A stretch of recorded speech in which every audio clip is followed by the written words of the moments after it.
آزاد کشمیر کے کل ہونے والے انتخابات کے نتائج تو آپ کے سامنے آ ہی گئے ہوں گے۔ آپ کہہ رہے ہوں گے کہ انتخابات سے پہلے نتائج کیسے سامنے آ سکتے ہیں؟ بالکل آ سکتے ہیں، جب آپ اپنی من پسند کی تنظیموں سے مختلف قسم کے سروے کروا کے یہ باور کروانا چاہیں کہ آپ کی جماعت 44 سے زیادہ فیصد لوگوں کی پسندیدہ جماعت ہے، اور دوسری جماعتوں کو جو ووٹ ملیں گے وہ 12 سے 9% ہوں گے، تو آپ کو پتہ چل جانا چاہیے کہ انتخابات کے نتائج کیا نکلیں گے۔ دوسری بات، جب لیڈران کھلے عام بیٹھ کر آپ کی پارٹی کے نمائندگان یہ کہہ رہے ہوں کہ جو اسٹریٹجک پالیسی بنانے والے ہیں ہمیں ان کی آشیرواد اور سپورٹ حاصل ہے، تو آپ کو پتہ چل جانا چاہیے کہ نتائج کیا ہوں گے۔ تیسری بات یہ کہ جب تمام تر پالیسی ڈائریکشنز کے باوجود چیف الیکشن کمشنر کے خط کے باوجود چیف سیکرٹری کو، وفاقی حکومت کو یہ لکھنا پڑے کہ وزیر موصوف علی امین گنڈاپور کو روکا جائے آزاد کشمیر میں آنے سے، اور بار بار وہ وہاں پر جا کر ایسی تقاریر کریں کہ سننے والوں کا سر جو ہے وہ شرم سے جھک جائے، تو آپ کو پتہ چل جانا چاہیے کہ انتخابات کے نتائج کیسے نکلیں گے۔ عمران خان صاحب نے جو آزاد کشمیر کے اندر بات کی ہے اس کا انتخابات کے نتائج سے کوئی تعلق نہیں ہے، نہ ہی انتخابات کے اوپر وہ اثر انداز بات ہوگی، اگرچہ بات نے ہیڈ لائنز بڑی بنوائی ہیں۔ یہ پہلے سے طے شدہ ہے کہ کس جماعت نے کتنی سیٹیں جیتنی ہیں اور کس نے پرائم منسٹر آزاد کشمیر کا بننا ہے۔ اب اس میں کوئی بہت بڑا اگر اپسیٹ ہو جائے اور اس روز دھند پھیلانے کی جو پلاننگ ہے وہ مکمل طور پر ناکام ہو جائے، تو آپ کو کہیں پر نتائج ہلکے سے تبدیل ہوتے ہوئے نظر آئیں گے، لیکن جہاں تک پلاننگ کا تعلق ہے بڑا واضح ہے کہ کیا ہونے والا ہے۔ عمران خان صاحب نے لہٰذا جو بیان دیا ہے اس کا تعلق انتخابات سے نہیں ہے، وہ بنیادی طور پر ایک ایسا بیان ہے جو پاکستان کے اندر لوگ از خود سنتے رہے ہیں جب ان کے اپنے انتخاباتی کیمپینز چلتی ہیں، اور وہ بیان کیا ہے کہ جب کشمیری استصواب رائے کے اظہار کے بعد پاکستان کو جوائن کر لیں گے تو اس کے بعد ہم ان کو ایک ریفرینڈم کے ذریعے یہ آپشن دے دیں گے کہ وہ آزاد بھی ہو سکتے ہیں۔ اب یہ اس سے پہلے بھی بیان کر چکے ہیں، نیا کوئی بیانیہ نہیں ہے، ایک سٹیٹمنٹ پہلے بھی جاری کی ہے انہوں نے کہ ہم کشمیریوں کو آزادی کی آپشن دے دیں گے۔ اب اس کا کوئی سر پیر نہیں ہے، اگر آپ اس کا تاریخی طور پر جائزہ لیں تو آپ کو پتہ چلے گا کہ پاکستان کے اندر اگرچہ آئین میں جو شک ہے جو آزاد جموں کشمیر کو ریگولیٹ کرتی ہے اس کے اندر لکھا ہوا ہے کہ کشمیریوں کو اپنے زندگی کا فیصلہ کرنے کا حق ہوگا، لیکن وہ پاکستان کے آئین اور موجودہ جو ضابطے ہیں اس کی حد میں رہتے ہوئے ان کو یہ فریڈم دیا گیا ہے، اور اس ضابطے کے اندر آزادی کی کوئی گنجائش موجود نہیں ہے۔ دوسری بات، جب کشمیریوں نے تھیوریٹیکل بات ہو جاتی ہے، جب کشمیریوں نے استصواب رائے کے اظہار کے بعد پاکستان کو جوائن کرنے کا فیصلہ کر لیا تو پاکستان کا وہ حصہ بن جائیں گے، جب پاکستان کا حصہ بن جائیں گے تو پھر آپ ان کو آزادی کی جب آپشن دیں گے تو اس سے مراد یہ ہے کہ اب پاکستان کے دوسرے حصوں کو بھی یہ آپشن آپ کو دینی پڑے گی، کیونکہ وہ تو اب پاکستان کا حصہ بن گئے ہیں، تو اگر ایک حصے کے لیے یہ گنجائش پیدا کی جا رہی ہے تو دوسرے حصوں کے لیے بھی گنجائش پیدا کرنی ہے آپ نے، اور پھر پاکستان کے اندر پینڈوراز باکس کھل جانا ہے۔ پنجاب کے اندر سے تو 4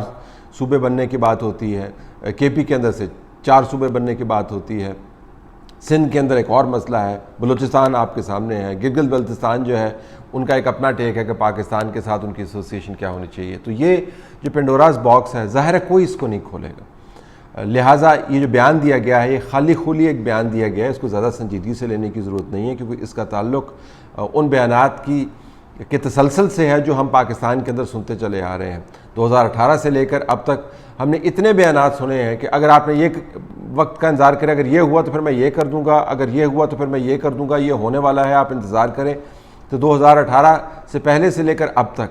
پاکستانیوں کو کتنی مرتبہ پتہ نہیں کتنی آزادیوں اور کتنے تحائف کے پیغامات دیے گئے ہیں، تو جو کشمیری اس کو سن رہے ہیں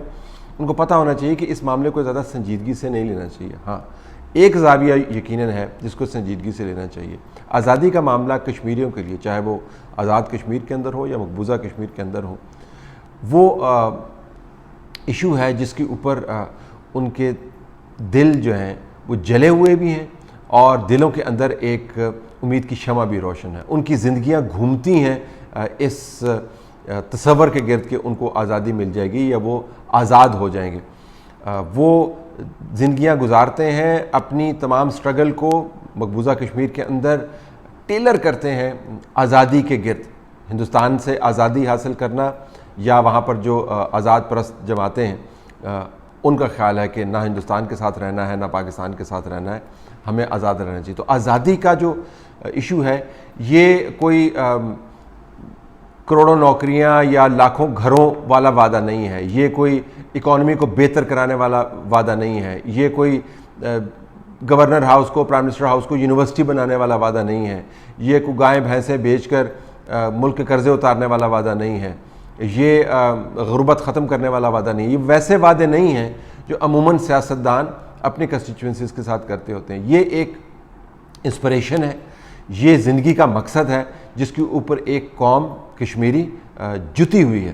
جب آپ اس کو سیاست کے اندر لا کر اور اس کو بھی ایک کھلواڑ بنا لیتے ہیں اور اس کو بھی ایک ٹرک کی بتی میں کنورٹ کر دیتے ہیں، تو اس سے آپ کو اندازہ ہوتا ہے کہ موجودہ سیاست کے اندر کسی قسم کی کوئی حد مقرر نہیں، کوئی چیز مقدس نہیں اب رہ گئی۔ جس چیز کو آپ استعمال کرنا چاہیں، جو وقتی طور پر جو آپ ڈنگ ٹپاتے ہیں سیاسی طور پر، آپ اس کو استعمال کر سکتے ہیں۔ تو کشمیریوں کے لیے آزادی کے معاملے کو سیاسی طور پر ایک ایسے سطحی قسم کے تنازع میں گھسیٹنا جس کا کوئی سر پیر ہی نہیں ہے، میرے خیال میں اس سے آپ کو پتہ چلے گا کہ سیاست کی گراوٹ جو ہے اس کی کوئی حد نہیں ہے۔ تو کشمیریوں کی آزادی کے ایشو کو اگر ہم سیپریٹ رکھ دیتے سیاست سے تو بہت اچھا ہوتا، لیکن آپ یہ کیسے کر سکتے ہیں جب بیانات کا تسلسل جو ہے وہ وہی ہے جو پاکستان کے اندر سے جس کا آغاز ہوا اور اب آزاد کشمیر کے اندر جا کے آپ کو وہ اس کی ایکو سنائی دے رہی ہے۔ ازبکستان میں تو ازبکستان والوں کو بتا رہے تھے کہ میں آپ کی تاریخ آپ سے بہتر جانتا ہوں، اور ازبکستان کو بتا رہے تھے کہ جب افغانستان سٹیبل ہوگا تو کس طرح آپ یہاں سے گڈز ادھر جائیں گی اور سروسز ادھر جائیں گی اور آپ کے لیے وارم واٹر پورٹس جو ہیں وہ کھلی ہوں گی اور معیشت ترقی کرے گی وغیرہ وغیرہ۔ تو جہاں پر آپ جاتے ہیں وہاں پر ماحول کے مطابق آپ بات یقیناً کرتے ہیں، لیکن کیا چیز مقدس ہے اور کیا چیز قابل سیاست ہے، اس میں تفریق یقیناً آپ روا رکھتے ہیں۔ آزاد کشمیر کے انتخابات کے اندر ہم نے تفریق ختم ہوتے ہوئے دیکھی ہے۔ آزاد کشمیر کے انتخابات کی کیمپین کے اندر ہم نے غلیظ زبان کا استعمال ہوتے ہوئے دیکھا ہے، اور غلیظ زبان کے بعد غلیظ ترین زبان کا استعمال ہوتے ہوئے دیکھا ہے۔ جس قسم کے حوالے علی امین گنڈاپور نے مریم نواز کے بارے میں دیے ہیں، جس قسم کی انہوں نے باتیں کی ہیں، اس کے بعد تو مکمل طور پر جلسوں میں کھلے عام گندی گالیوں کی اور نیچ گالیوں کی اور نیچ باتوں کی، گالیاں تو ساری نیچ ہوتی ہیں، نیچ باتوں کی گنجائش دے دینی چاہیے، اس کے اوپر لا پاس کر دینا چاہیے کہ ایسی باتیں آپ کر سکتے ہیں، تاکہ 2018 کے بعد پاکستان کے اندر جو ماحول بنا ہے وہ پاکستان کے اندر اگلے انتخابات تک قائم رہے، اور پھر یہاں پر جس قسم کی باتیں ہوں کشمیری اس سے دلجوئی کر پائیں کہ صرف ہمارے خطے میں آ کے یہ غلاظت نہیں بکھیری گئی، اپنے خطے کو بھی جی بھر کے گندہ کر رہے ہیں۔ آزاد کشمیر کے انتخابات کے نتائج آپ کو کل جو انتخاب ہونے والا ہے اس سے مل جائیں گے، لیکن جو ہوا ہے، جو فور کاسٹ ہے، جو ٹرینڈ ہیں، جو دعوے ہیں، جو تیاریاں ہیں، اسلام آباد میں بیٹھ کے میں آپ کو بتا سکتا ہوں کہ کس نے پرائم منسٹر بننا ہے اور کس کی کیا وزارت ہوگی اور کس حلقے سے کس بندے نے جیتنا ہے، وہ پہلے اس رزلٹ فور ٹولڈ۔